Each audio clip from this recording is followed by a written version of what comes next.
Happy birthday. Fill her up. You know, we're celebrating another big birthday today. Someone's approaching the big 2000. Depending on whose math you use, it's either 6 to 16 years away. Like I said, depending on the math, but honestly, they don't look a day older than yesterday. Let me explain. Have you ever noticed that once a year, there's a whole lot of folks that go into church looking like twinsies? They're all dressed up in red, and even some of the preachers or pastors get in on the act, pulling out robes or stoles that only get seen once a year. And yep, it's intentional. Yep, we coordinate. It's a huge birthday bash for the church. And it happened just like Jesus promised when he ascended into heaven and promised to send down his Holy Spirit to be with us always.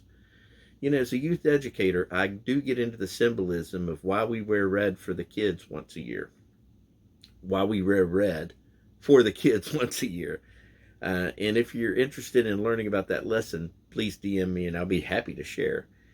And it's not because we want to lift up the symbolisms. We don't want to idolize them or hold them up. But symbols do help us to remember why things are important. Just putting on this red shirt today brought the entire chapter of Acts back to me, rushing into my soul, dare I say, like a rush of wind. You know, as the church, as for the church looking like it did yesterday, Christ himself actually reminded us that church isn't a building. It's when two or more gather in his name. It's the people inside, not the facilities themselves. So when my neighbor and I were talking yesterday about Christ, that was just as much church as what I'm getting ready to drive over to Westminster by the Sea and do today.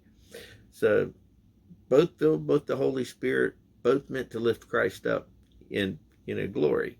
So in closing, let's all sing a rounding rendition of Happy Birthday to our church. Talk about letting freedom ring. And I bet that birthday cake would be one for the ages.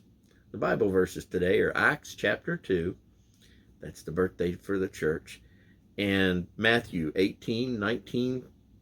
chapter 18, verses 19 through 22. As far as questions go, how do you celebrate Pentecost? And have you ever looked at the church birthday before? Or looked at Pentecost as the church birthday before? God bless you. Have a great day.